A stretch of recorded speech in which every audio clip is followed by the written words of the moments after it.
नमस्कार दोस्तों, स्वागत है आपका नीरज प्रकाश एजुकेशन यूट्यूब चैनल पर। दोस्तों आज हम पढ़ेंगे केसी सिन्हा मैथ के 4.1 एक्सरसाइज का जो द्विघात समीकरण से रिलेटेड मैथ है उसके बारे में।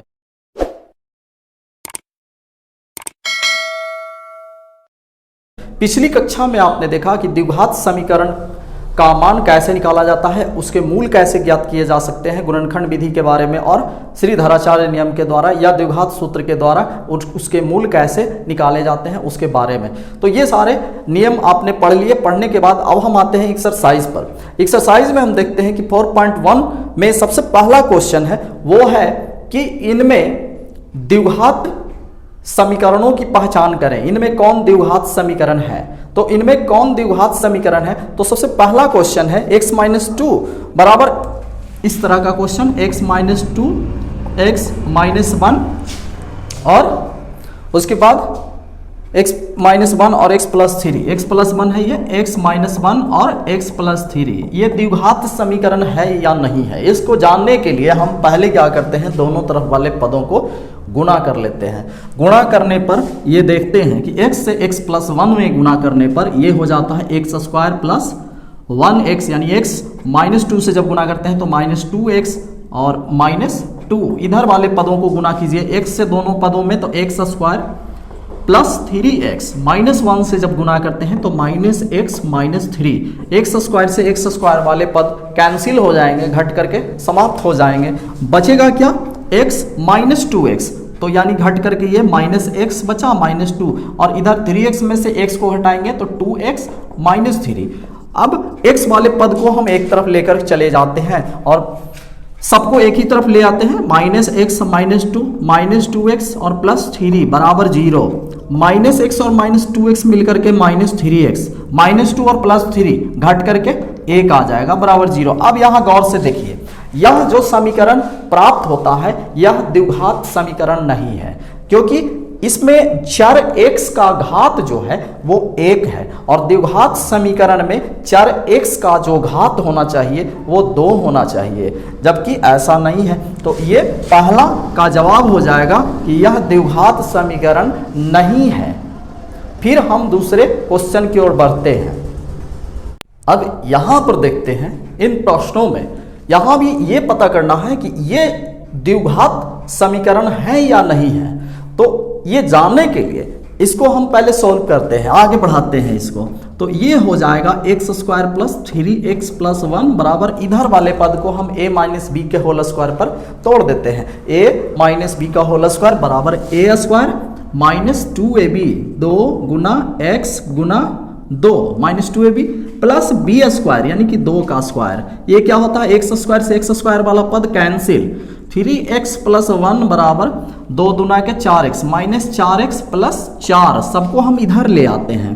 तो 3x + 1 + 4x -4 बराबर 0, या 3x और 4x मिल करके क्या हो जाएगा 7x, और 4 में से एक गया -3 बराबर 0।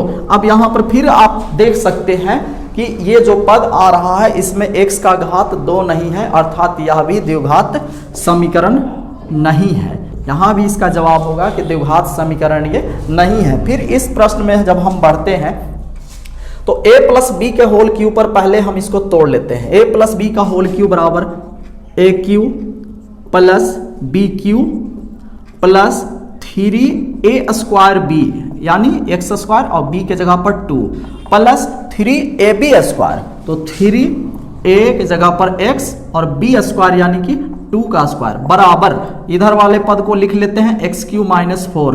पहले देख रहे हैं कि x³ वाले पद से x³ वाला पद क्या हो जाता है, कैंसिल हो जाता है। फिर बचता है दोस्तों, देख रहे हैं कि ये 8, 2 को 3 बार जब हम गुना करते हैं तो 8 आ जाता है, 3 दूना के 6x² और प्लस ये हो जाएगा 2 दूनी 4 तिया 12x, और इधर बचा -4, -4 को हम इधर ले आते हैं और इसको थोड़ा सा मानक रूप में लिख लेते हैं, यानी कि घात के घटते क्रम में 6x² + 12x, और 8 इधर पहले से मौजूद है, जब 4 इधर आ जाएगा तो 8 और 4 दोनों मिलकर के बन जाएंगे 12 बराबर 0। अब इसको देखने पर गौर से ये समझ में आता है कि इसमें चर x का घात 2 है, दूसरा चर x का घात 1 और चर x का घात 0। तो बहुपद के भी मानक पर ये खड़ा उतरता है और द्विघात के भी मानक पर ये खड़ा उतरता है, तो ये इसमें हम लिखेंगे हाँ। हाँ का मतलब ये द्विघात समीकरण है।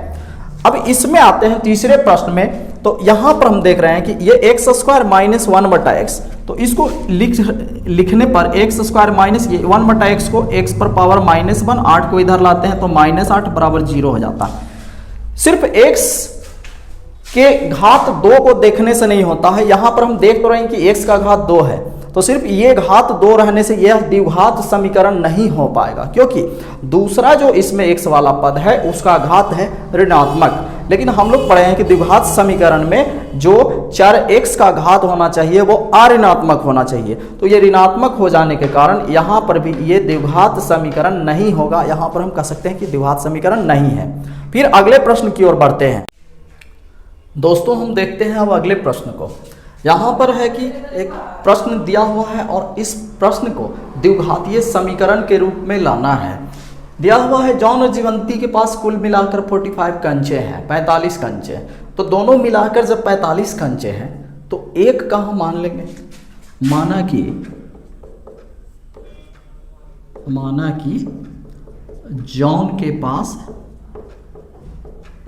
x कंचे हैं, तो जीवंती के पास जो बचेगा वो होगा, जीवंती के पास ये x कंचे जब एक के पास तो दूसरा के पास 45 में से माइनस कर देंगे, 45 माइनस x, ये दूसरे के पास बचा। अब दोनों 5-5 कंचे खो देते हैं अकॉर्डिंग टू क्वेश्चन, प्रश्न के अनुसार दोनों 5 कंचे खो देने पर दोनों का घट जाएगा। जॉन के पास कितना हो जाएगा x माइनस 5 और जीवंती के पास हो जाएगा 45 माइनस x माइनस 5, इसका भी 5 घट जाएगा।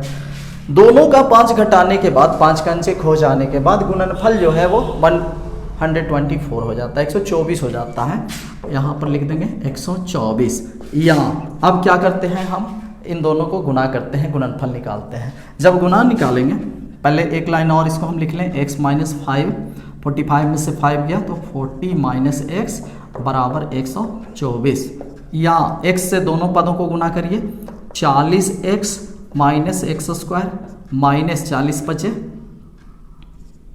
200 और प्लस 5x, 124 को भी हम इधर ले आते हैं, माइनस 124 बराबर 0। या पहले द्विघात वाले पद को लिखते हैं माइनस एक्स स्क्वायर, फिर x वाले पद को लिखते हैं प्लस 5x और नहीं 5x नहीं 45x हो जाएगा, 40x और 5x मिला करके 45x और बच गया अचर पद कितना, तो 200 और 124 मिल करके 324 बराबर 0। अब इसमें माइनस कॉमन हम ले लेते हैं, तो एक्स स्क्वायर माइनस 45x और प्लस 324 बराबर 0। माइनस वाला पद 0 के तरफ डिवाइड में चला जाएगा, बटा में कैंसिल हो जाएगा, बचेगा हमारे पास कितना, एक्स स्क्वायर माइनस 45x और प्लस 324 बराबर 0। ये आंसर, ये हुआ इसका द्विघात समीकरण इस प्रश्न का। फिर चलते हैं हम दूसरे प्रश्न में। ये अगला प्रश्न है और इस प्रश्न को हल करने के लिए प्रश्न दिया हुआ है, दुकानदार 80 रुपया में कुछ किताबें खरीदता है। यदि किताब का मूल्य 1 रुपया कम होता तो उसी पैसे से वो 4 किताबें अधिक खरीद सकता था। यानी कि 80 रुपया में जितना किताब वो अभी खरीद रहा है और वो 1 रुपया अगर एक किताब का दाम कम हो जाए तो 4 किताब उतना ही पैसा में वो खरीद लेगा अधिक। माना कि अभी जो मान लेते हैं कि पुस्तकों की संख्या x है, वो x पुस्तक खरीद रहा है। माना कि पुस्तकों की संख्या बराबर x, यानी 80 रुपया में वो x किताब खरीदता है। अकॉर्डिंग टू क्वेश्चन, प्रश्न के अनुसार अगर देखा जाए कि हम एक किताब का अगर दाम निकालते हैं तो 80 रुपया में x किताब, यानी एक किताब का दाम 80/x हो जाएगा। और यही चीज अगर 1 रुपया दाम को कम कर दिया जाए, यानी कि अभी एक किताब 80/x रुपया में मिल रहा है, 1 रुपया अगर ये दाम कम हो जाए तो ये एक किताब का दाम हो जाएगा 80 से हम भाग देंगे x+4 में, यानी किताब की संख्या 4 अधिक हो जा रही है। किताब की संख्या 4 अधिक हो जाने पर एक किताब का दाम अगर हम निकालते हैं तो वो पहले वाले किताब के दाम से 1 कम आता है। अब इस समीकरण को हम सॉल्व करते हैं। 80/x, इसको इधर ले आते हैं, माइनस x +4, नहीं ये उल्टा हम लिख दिए हैं, 80/x +4 ना होगा एक किताब का दाम, तो ये हो जाएगा कितना, 80/x +4 बराबर 1।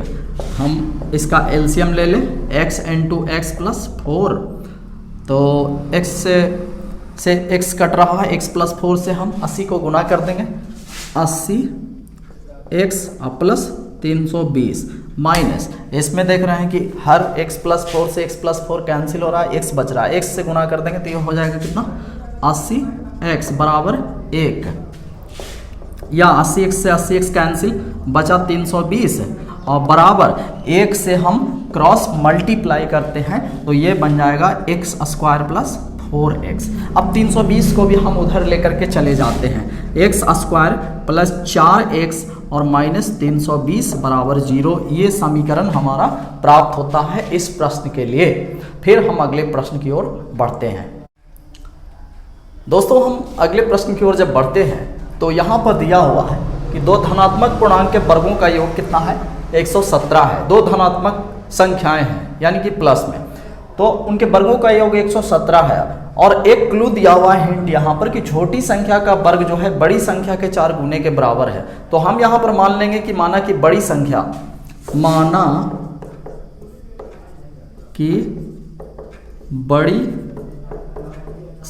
बराबर x, बड़ी संख्या को हम x मान लेते हैं। तो छोटी संख्या क्या दिया हुआ है कि छोटी संख्या का वर्ग जो है वो बड़ी संख्या के 4 गुने के बराबर है। बड़ी संख्या का 4 गुना यानी कि 4x, छोटी संख्या का वर्ग जो हो जाएगा वो 4x के बराबर हो जाएगा। अब अकॉर्डिंग टू क्वेश्चन, प्रश्न के अनुसार देखा जाए तो दो धनात्मक पूर्णांक के वर्गों का योग 117 है। दो धनात्मक पूर्णांक, पहला बड़ी संख्या मान लेते हैं कि x है तो इसका वर्ग हो जाएगा x², और छोटी संख्या का वर्ग तो पता ही है कि 4x है, तो छोटी संख्या का वर्ग कितना, 4x बराबर दोनों का योगफल 117 है। तो 117 है, 117 को इधर हम ले आते हैं, x² + 4x माइनस 117 बराबर 0। ये हमारा समीकरण यहाँ पर प्राप्त होता है। तो दोस्तों हम इस एक्सरसाइज को करीब करीब सॉल्व मैंने कर दिया, और अगर 1-2 प्रश्न इसमें छूट गया होगा तो वो आप लोग खुद बनाने की कोशिश करेंगे, और अगर फिर भी ना बने तो कमेंट बॉक्स में कमेंट करें, मैं उसका सॉल्यूशन फिर अगले वीडियो में आपको दे दूंगा। तो मिलते हैं फिर नेक्स्ट वीडियो में, तब तक के लिए धन्यवाद, नमस्कार, जय हिंद।